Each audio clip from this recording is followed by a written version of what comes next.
All right, fair use, fair use. This is for educational purposes only. We are here to educate the masses on spirituality and ancient teachings that have not been brought up in quite a while, and we're just reading a little from these things. We are absolutely not reading the whole book. So, uh, don't sue me. Thank you very much. Okay, so this next book is also from Helena Blavatsky, who I've just started reading a lot of her stuff, and I think it's all like pretty good stuff. Like, and just like the way it's written is really great, and the concepts are like, everything that she's talking about is very obviously universal truths. I don't actually know anything about Helena Blavatsky, but these books in themselves, very great stuff, and with a lot of cool stuff. And today with this book, I'm excited because I get to kind of feel like I am a part of the tribe, discovering like historical stuff, and uh, I don't know, just like with all of the people putting together all like the great history and making connections and stuff, because there's some great stuff in this book as well, because Helena Blavatsky writes some from a very just open perspective, truly just telling you what's going on without much opinion and stuff. So this book talks a lot about different talks has a lot of like Buddhism and Hindu influence, because she studied a lot of that stuff, and that's just kind of like what this one talks about, because she is kind of a lot of this book is kind of about the like the basis of how a lot of like Buddhism and stuff started. So with this starting just based on people that know about the Amaru Khans and the Nagas and all that stuff. I think it's very interesting because in this book I just learned for the first time recently. If you read the uh, Mahabharata and Bhagavad Gita, when they're talking about Arjun, in this book where she's done a little deeper digging, and also this book is older, before certain things might have been changed and all that stuff. Arjun, his name is actually Naga Arjun. So I think that's very interesting. So Arjun of the Bhagavad Gita is a Naga. So we can start there. Or, I mean, I might as well start from the beginning. There's not that much to read. I'll start you from the beginning. But just know, think about that right there. And if anybody has any connections or anything to elaborate on that, I just think that is very, very interesting. Okay. And I think it's interesting that it was ever changed from Naga Arjun to Arjun without the obvious Naga. Yeah, so I'm sure there's a whole story behind that. If you know it, let me know. Would love to hear. Okay.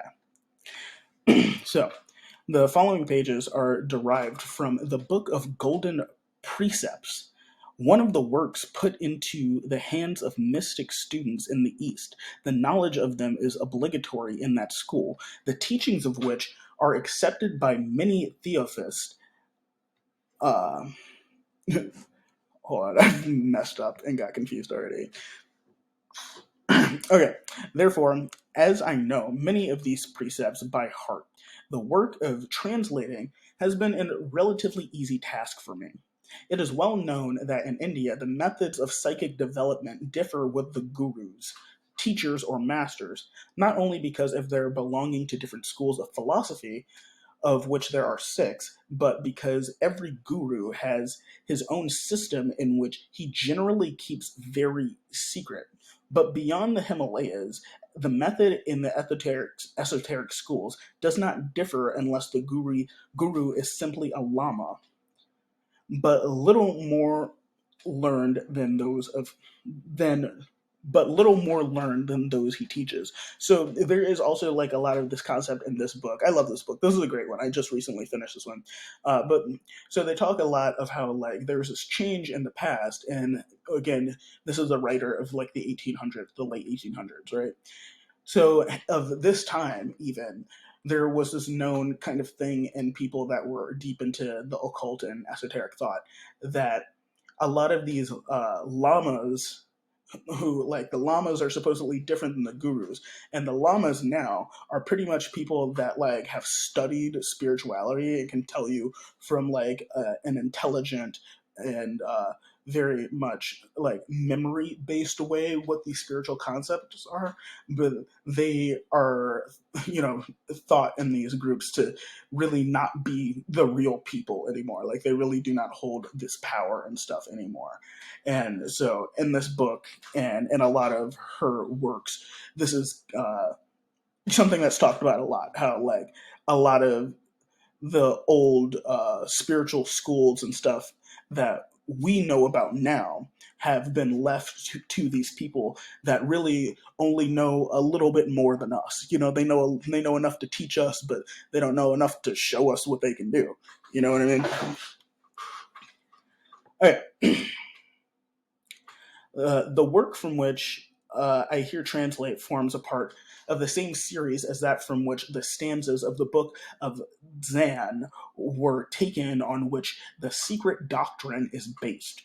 Together with the great mystic work called Paramartha, which the legend of Naga Arjun tells us was delivered to the great Arhat by the Nagas or the serpents, in truth, a name given to the ancient initiates. Okay, let me read that again. The legend of Naga Arjun, so Arjun of the Bhagavad Gita, tells us was delivered to the great Arhat, which, hold on, let's use our Kindle power and see. Arhat, in Buddhism or Jainism, a saint of one of the highest ranks. Okay, so Naga Arjun was a saint.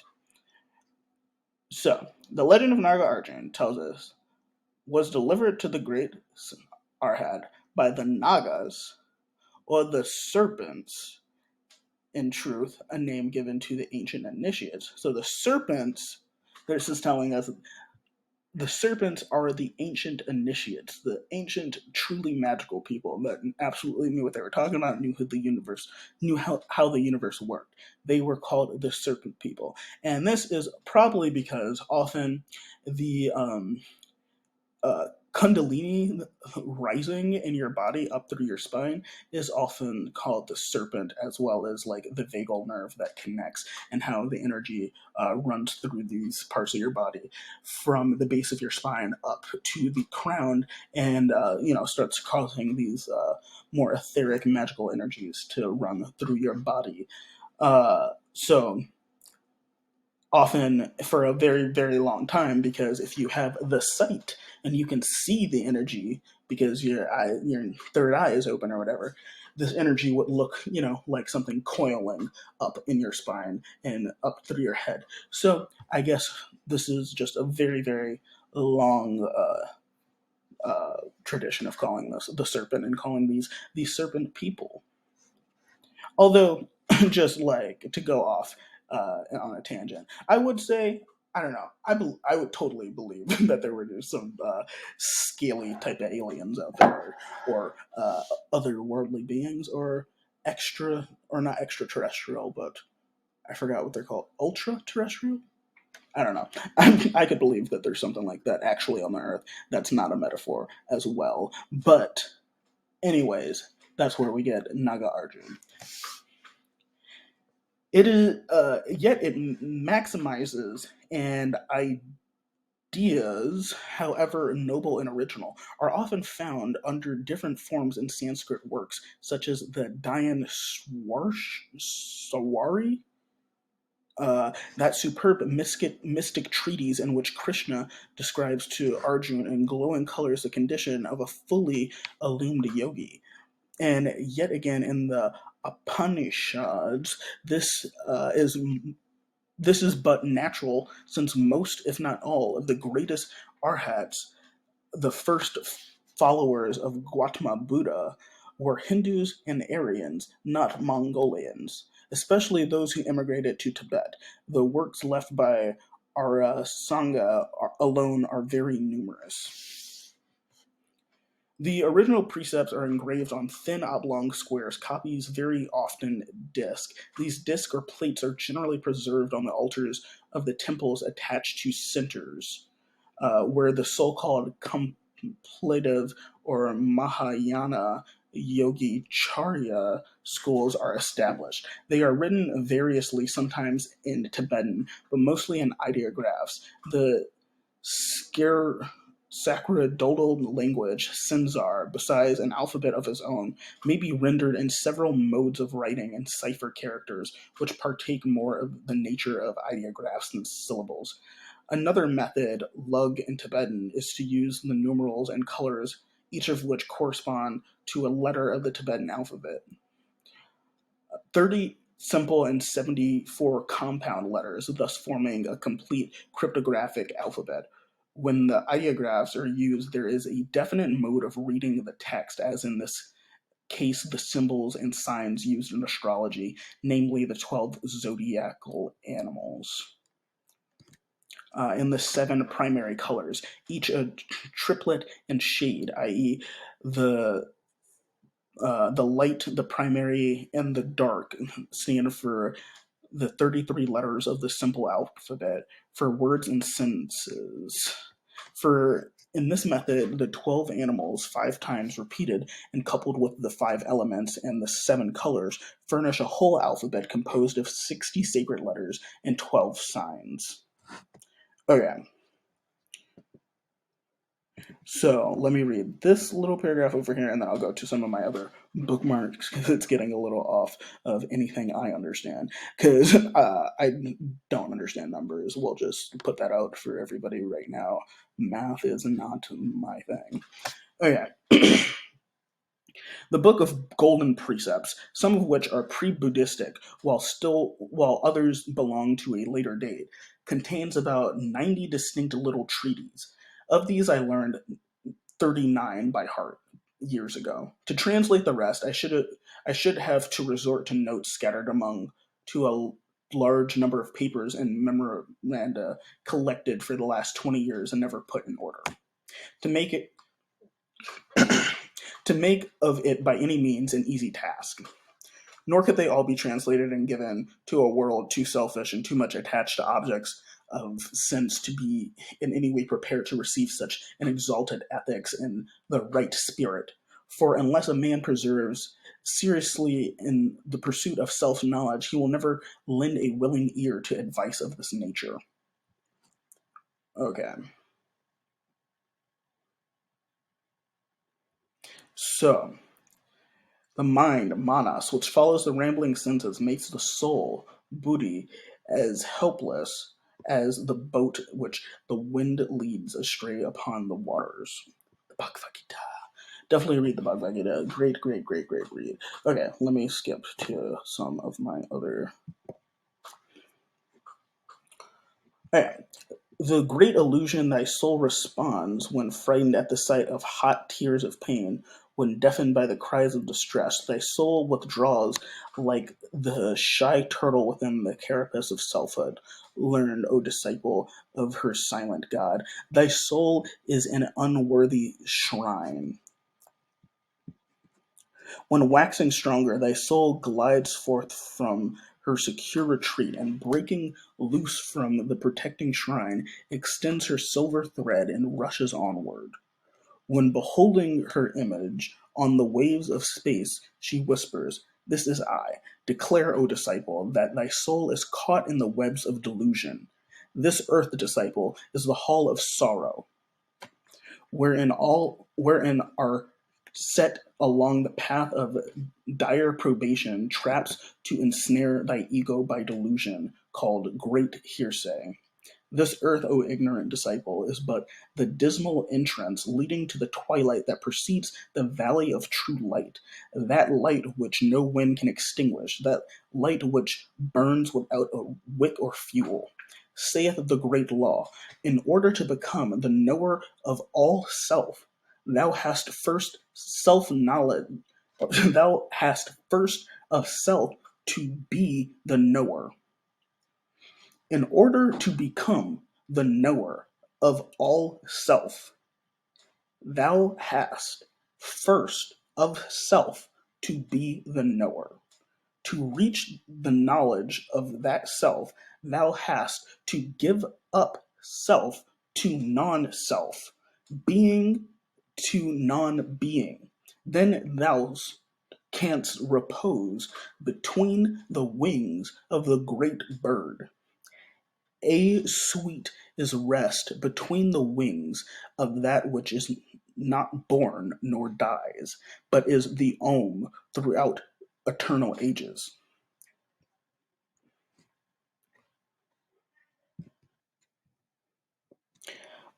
Oh, oops. Best ride the bird of life if thou wouldst know. Give up thy life if thou wouldst live. Three halls, O weary pilgrim, lead to the end of toils. The halls, O conqueror of Mara, will bring thee through the states into the fourth, and thence into the seven worlds, the worlds of rest eternal. If thou wouldst learn their names, then hearken and remember. The name of the first hall is ignorance, avidya. It is the hall in which thou sawest the light in which thou livest and shalt die. The name of the hall is the second is the name of the hall, the second is the hall of learning. In it thy soul will find the blossoms of life, but under every flower a serpent coiled. The hall of probationary learning. It has a note here. The name of the third hall is wisdom, beyond which stretch the shoreless waters of Akshara, the indestructible fount of omniscience. If thou wouldst cross the first hall safely, let not thy mind mistake the fires of lust that burn therein for the sunlight of life. If thou wouldst cross the second safely, stop not the fragrance of its stupefying blossoms to inhale. If freed thou wouldst be from the karmic chains, seek not for thy guru in those Mayavic regions. The wise ones tarry not in pleasure grounds of senses. The wise ones heed not the sweet tongued voices of illusion. Seek for him who is to give thee birth in the hall of wisdom, the hall which lies beyond, wherein all shadows are unknown, and where the light of truth shines with unfading glory. That which is uncreate abides in thee, disciple, as it abides in that hall. If thou wouldst reach it and blend the two, thou must divest thyself of thy dark garments of illusion. Stifle the voice of flesh. Allow no image of the senses to get between its light and thine, thus twain may blend in one. And having learnt thine own agyana, flee from thy hall of learning. This hall is dangerous in its perfidolous beauty. It is needed but for thy probation.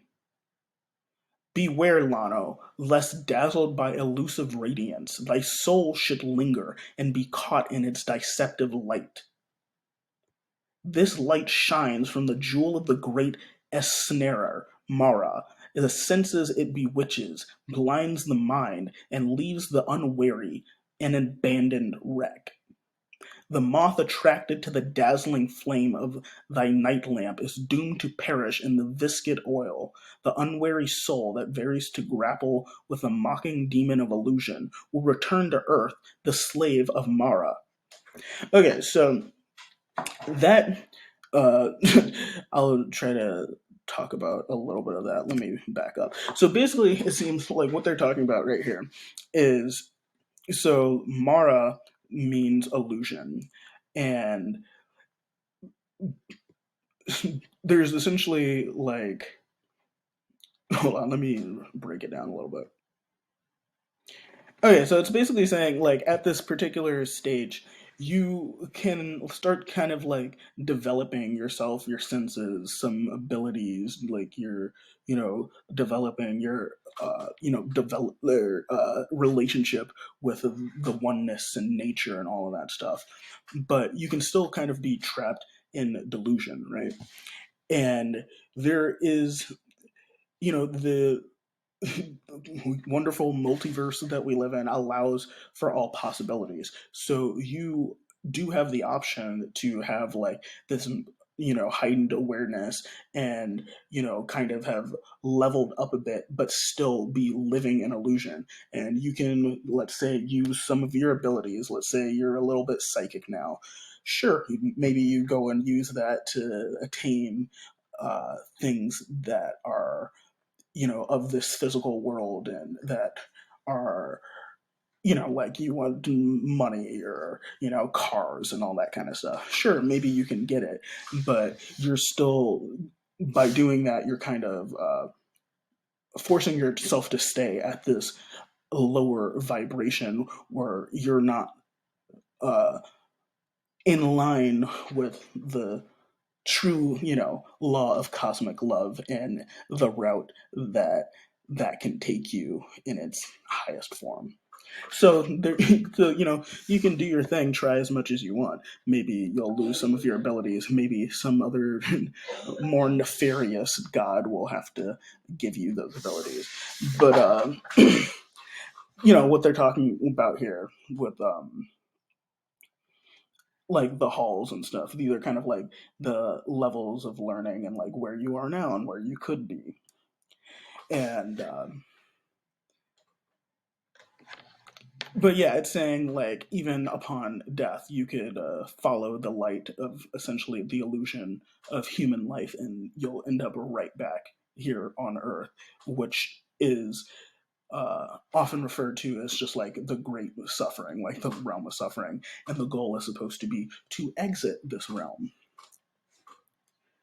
So, yeah, the moth attracted to the dazzling flame of thy night lamp is doomed to perish in the viscid oil. The unwary soul that fails to grapple with the mocking demon of illusion will return to earth the slave of Mara. Behold the host of souls. Watch how they hover o'er the stormy sea of human life, and how exhausted, bleeding, broken winged, they drop, one after the other, on the swelling waves, by tossed by the fierce winds, chased by the gale, they drift into the eddies and disappear within the first great vortex. If through the halls of wisdom thou wouldst reach the vale of bliss, disciple, close fast thy senses against the great dire hearsay of separateness that weans thee from the rest. Let not thy heaven born merged in the sea of Maya break from the universal parent, soul, but let the fiery power return into the innermost chamber, the chamber of the heart, and the abode of the world's mother. Okay. Yeah. Let not thy heaven born, merged in the sea of Maya, break from the universal parent, soul, but let thy fiery power retire into the inmost chamber, the chamber of the heart, and the abode of the world's mother. Then from the heart that power shall rise into the sixth, the middle region, the place between thine eyes, the third eye. So right now we're talking about the energy kind of rising through your body, but also it's just, it's very heavily layered with other metaphors too. So they're talking about a few things here. So let not thy heaven born, so that's you, don't let you get merged into the sea of Maya. Maya is delusion. Break so Don't let yourself get pushed into delusion and break from your soul, but instead let the fiery power that retire into the inmost chamber that's deep, deep inside of you, the chamber of your heart, and the abode of the world's mother, nature. Uh, so that is kind of like where all of that energy and spirit lies and where you can get in touch with that. So let it, so again, well, don't let all of your spiritual energy get eaten up by delusion and cease to have a soul and connection to nature and the universal powers. Instead, let that power deep, deep inside of you in the chamber of your heart, where you have the power of, the heart and also it is the abode of the world's mother. Then from the heart that power shall rise into the sixth and middle region, we're talking chakras, the place between thine eyes, where it becomes the breath of the one soul, the voice which filleth all thy master's voice. 'Tis only then thou can become a walker of the sky, who treads the winds above the waves, whose step touches not the waters. Before thou setst thy foot upon the ladder upper rung, the ladder of thy mystic sounds, thou hast to hear the voice of thy inner God in seven manners. Okay, so first we explained how like the different paths you can choose. You can go jump into delusion, and then that's fine. You'll die, have another life. You can live as many delusions as you want, essentially. Or you start working on bringing this energy from the deepest chambers of you up into your heart, and then from your heart up into your third eye, right? And then we're talking about essentially once you have done that, there are now you will get your higher self's inner voice, or you'll get, hold on. It says, before thou setst thy foot upon the ladder, upper rung, the ladder of the mystic sounds, thou hast to hear the voice of thy inner God, your absolute higher self. That is your own inner God. And you will hear it in seven different ways. You'll essentially have like seven different propositions made, So, the first is like the nightingale sweet voice, chanting a song of parting to its mate. The second comes as the sound of a silver cymbal of the Dianus, awakening the twinkling stars. The next is the plaint melodious of the ocean sprite imprisoned in its shell. And this is followed by the chant of Vina. The fifth like sound of bamboo flute shrills in thine ear. It changes next into a trumpet blast. Trumpet blast, biblical people probably know about that. I forget what it's supposed to be, but you tell me. The last vibrates like the dull rumbling of a thundercloud. The seventh swallows all the other sounds. They die and then are heard no more. When the six are slain and at the master's feet are laid, then its pupil merged into the one, becomes that one, and lives therein. Before that path is entered, thou must destroy thy lunar body, cleanse thy mind body, and make clean thy heart. Eternal life's pure waters, clear and crystal, with the monsoon tempest's muddy torrents cannot mingle. Heaven's dew drop glittering in the morn's first sunbeam within the bosom of the lotus, when dropped on earth, becomes a piece of clay. Behold, the pearl is now a speck of mire. Strive with thy thoughts unclean before they overpower thee. Use them as they will thee, for if thou sparest them and they take root and grow, know well these thoughts will overpower and kill thee. Beware, disciple, suffer not even though it be their shadow to approach, for it will grow, increase in size and power, and then this thing of darkness will absorb thy being before thou hast realized the black foul manner, the black foul monster's presence. Before the mystic power can make thee a god, Lano, thou must have gained the faculty to slay thy lunar form at will. Kundalini, the serpent power or mystic fire. The self of matter and the self of spirit can never meet. One of the twain must disappear. There is no place for both. Ere thy soul's mind can understand, the bud of personality must be crushed out, the worm of sense destroyed past resurrection. Thou canst travel on the path before thou hast become that path itself. Let thy soul lend its ear to every cry of pain, like as the lotus bears its heart to drink that morning sun. Let not thy let not the fierce sun dry one tear of pain before thyself has wiped it from the sufferer's eye. Okay, I'm going to slip on over to another bookmark.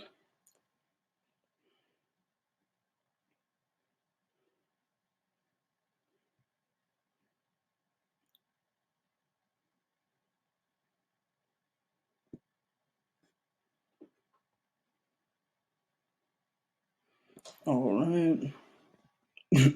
Let me just get this together, just letting you know I'm still here. The video is not ended.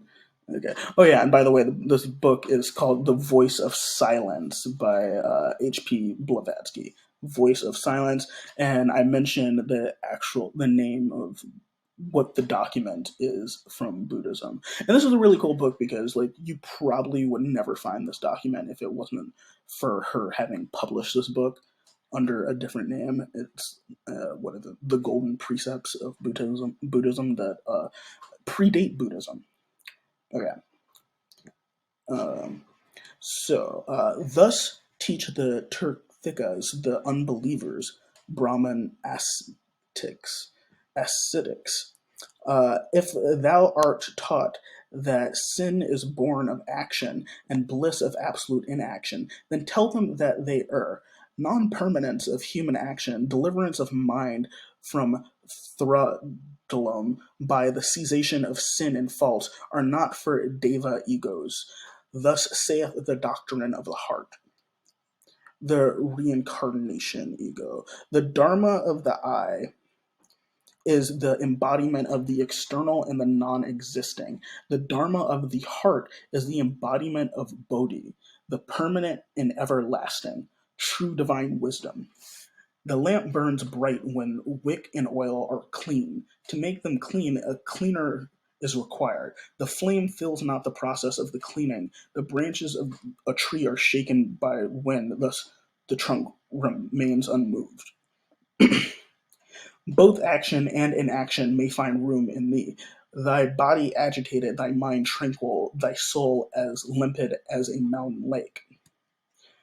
Wouldst thou become a yogi of time, circle, then, O Lano?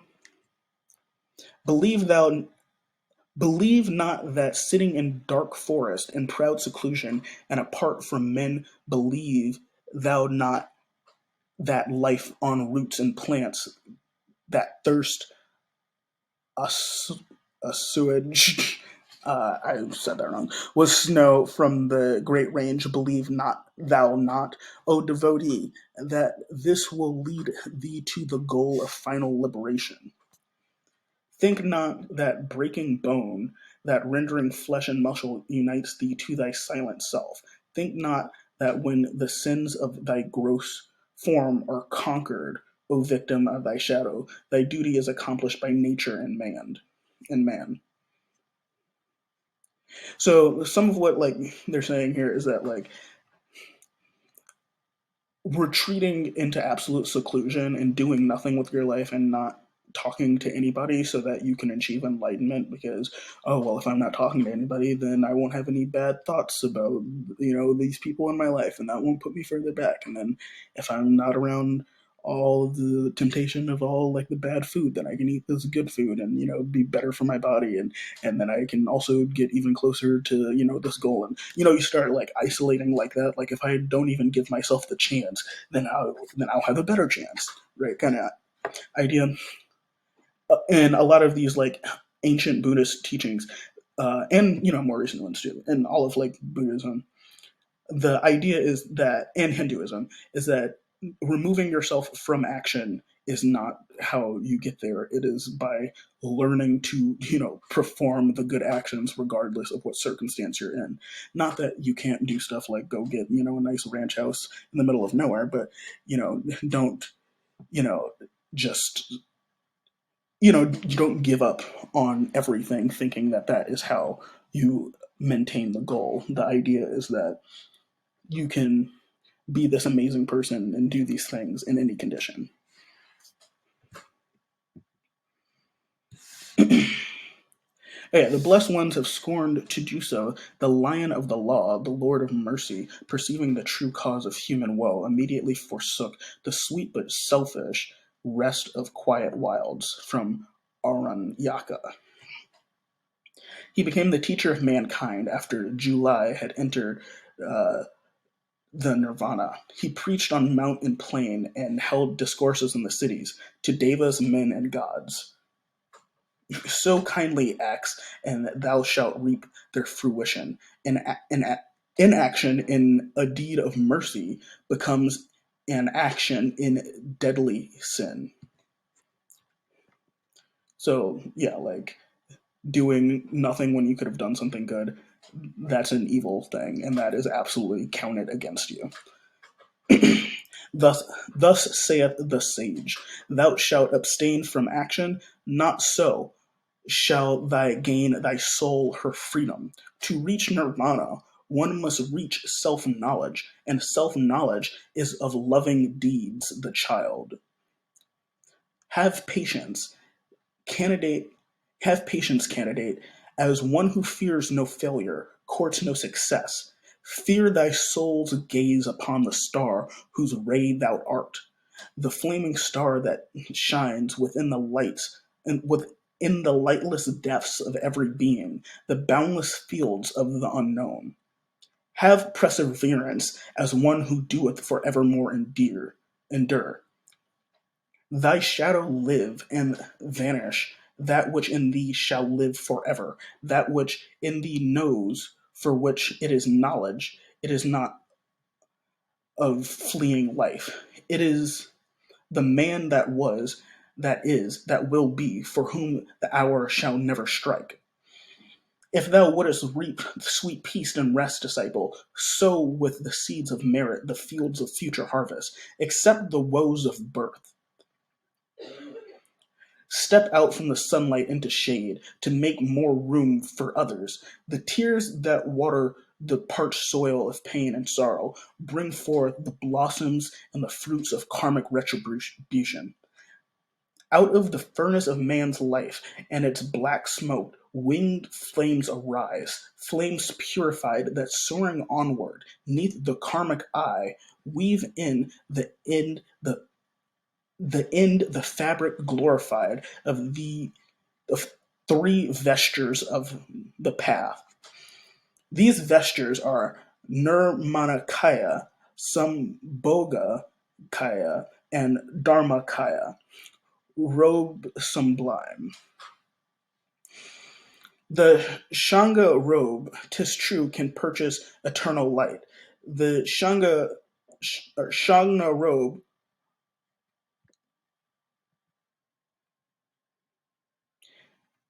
the Shagna robe alone gives the nirvana of destruction. It stops rebirth, but Olano, it also kills compassion. No longer can the perfect Buddhas who don the Dharmakaya glory help man's salvation. Alas, shall selves be sacrificed to self, mankind onto the wheel of units. Know, O beginner, this is the open path, the way to selfish bliss, shunned by the bodhisattvas. The secret heart, the Buddhas of compassion, To live to benefit mankind is the first step. To practice the six glorious virtues is the second.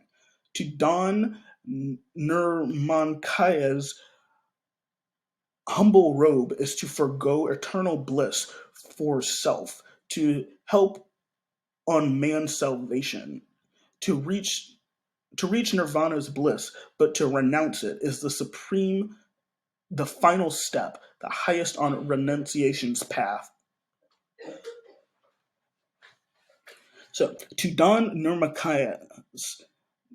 Nirmanakaya's humble robe is to forego eternal bliss for self, to help on man's salvation, to reach nirvana's bliss, but to renounce it is the supreme, the final step, the highest on renunciation's path. Know, O disciple, this is the secret path selected by the Buddhas of perfection who sacrificed the self to weaker selves. Sounds kind of familiar. Yet, if the doctrine of the heart is too high, sorry about that. Yet, if the doctrine of the heart is too high winged for thee, if thou needest help thyself and fearest to offer help to others, then thou of timid heart, be warned in time, remain content with the eye doctrine of the law, hope still for the secret path. For if the secret path is unattainable this day, it is within thy reach tomorrow. Learn that no efforts, not the smallest, whether in the right or wrong direction, can vanish from the world of causes. Even wasted smoke remains not traceless. A harsh word uttered in past lives is not destroyed, but ever comes again. The pepper plant will not give birth to roses, nor the sweet jessamine silver star to thorn or thistle turn. Thou, thou canst create this day thy chances for thy morrow. In the great journey, thy causes shown each hour bear each its harvest of effects, for rigid justice rules the world. With mighty sweep of never erring action, it brings to mortal lives the weal or woe, the karmic progeny of all our former thoughts and deeds.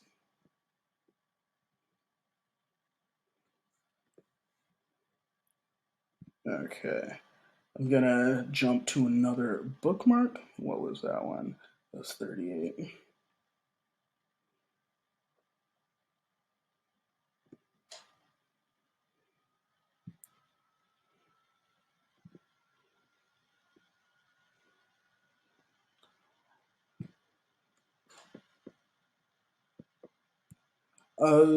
Act thou for them today, and they will act for thee tomorrow. 'Tis from the bud of renunciation of the self that springeth the sweet fruit of final liberation. To perish doomed is he, who out of fear, out of Mara, refrains from helping man, lest he should act for self. The pilgrim who would cool his weary limbs in running waters, yet dares not plunge for terror of the stream, risks to succumb from heat. An action based on selfish fear can bear but evil fruit. The selfish devotee lives to no purpose. The man who does not go through his appointed work in life has lived in vain. Follow the wheel of life. Follow the wheel of duty to race and kin, to friend and foe, to close thy mind to pleasures as to pain. Exhaust the law of karmic retribution. Gain cities for thy future birth. This means, essentially abilities, like, spiritual abilities and stuff. So again, I would say, just to pause really quick and talk about this, um, in a lot of these like religions and practices where you're doing the good shit and you will eventually end up getting like some type of abilities if you're doing it properly. You sorry, my girlfriend's coughing in the background. You will these are a lot of these people in Christianity and even some people of Hinduism try to make it sound like a bad thing that you've gotten these powers or these abilities, and they will tell you like, oh well, getting abilities is actually a test of temptation, and when you get abilities, don't use them, or else they will go away because God will see that you're just being like all you want to do is just have superpowers and all that kind of stuff, right? But when you get back to like really, really ancient teachings, the idea is more so do not when you start getting these abilities, that's the goal. You want these abilities because with these abilities you can do the absolute most good in the world. And that is a reason that you get them if you are, erring on the side of doing good and being a good person. These are given to you so that you can do good on a grand scale. So you want to be doing good things for people in the way of like, you don't want to be holding events that are like, oh yeah, come by, give me $1,000, I'll heal whatever. Or, you don't want to be doing something like that. But if you are at the beach hanging out and you happen to see that some woman is like clearly dying or whatever, and you happen to have the magical power to heal it, yeah, of course, go ahead and do that. But don't start signing any contracts for TV just so you can seem awesome, and then also not tell anybody how you got to that point. It's a very we're supposed to be helping each other. The main point is not to be an asshole. And you absolutely are supposed to be using these abilities for the greater good. You're just not supposed to be making yourself famous and into a Jesus character because of them. Okay. If son thou canst not be, then be humble, planet. If thou heart debarred from flaming like the noonday sun upon the snow-capped mount of purity eternal, then choose, O neophyte, a humbler course. Point out the way, however dimly, and lost among the host, as does the evening star to those who tread their path in darkness. Behold Migmar, as in his crimson veils, as his eye sweeps over slumbering earth. Behold the fiery aura of the hand of Lagpa, extended in protecting love over the heads of his ascetics. Uh, Both are now servants to Naima, left in his absence, silent watchers in the night, yet both in Kalpa's past were bright Nimas, and may in future days again become two sons. Such are the falls and rises of the karmic law in nature.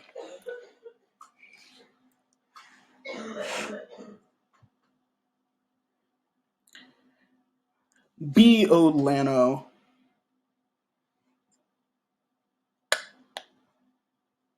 be, O Lano,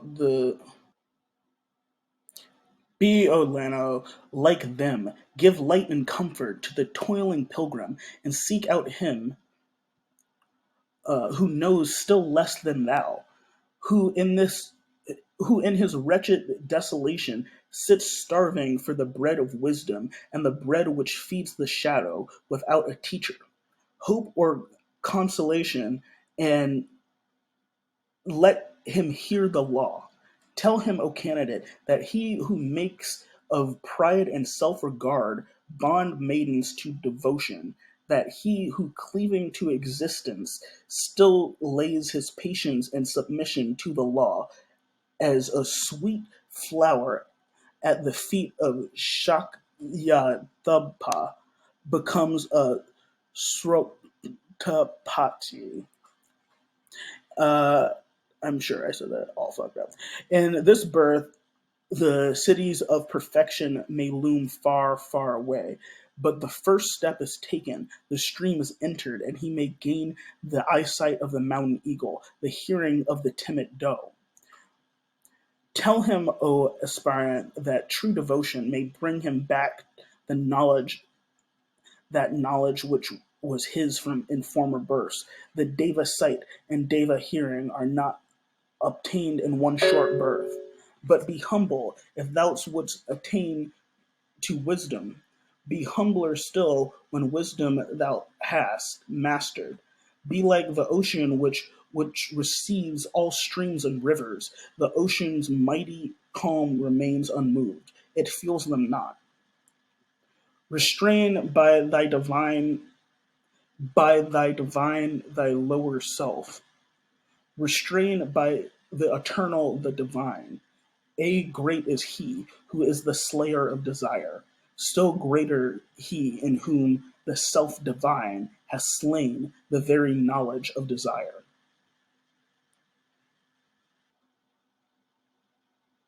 Okay, I skipped ahead a little. I'm just going to read this last part to finish up. This great book is not too long. Highly recommend reading it on your own.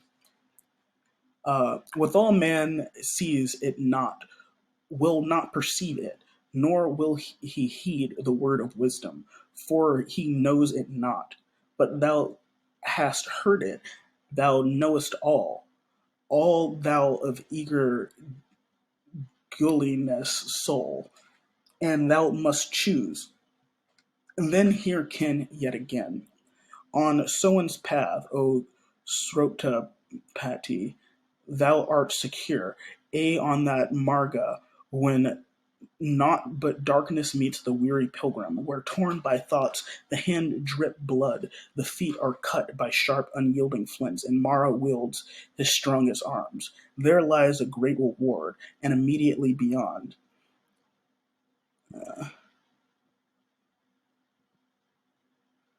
Oh wait, have I been able to? I could have exited this the whole time. Next video, this won't be so annoying. Okay. Soan and Scrotopati are synonymous terms. Okay. Marga is path. Okay. Calm and unmoved, the pilgrim glideth up the stream that to Nirvana leads. He knoweth that the more his feet will bleed, the whiter will himself be washed. He knoweth well that after 7 short and fleeting births, Nirvana will be his. Such is the dhyana path, the heaven of the yogi, the blessed goal that Scrotapatis crave. Not so when he hath crossed and won the Arahata path. From Sanskrit to Arhat or Arhan, their klesha is destroyed forever.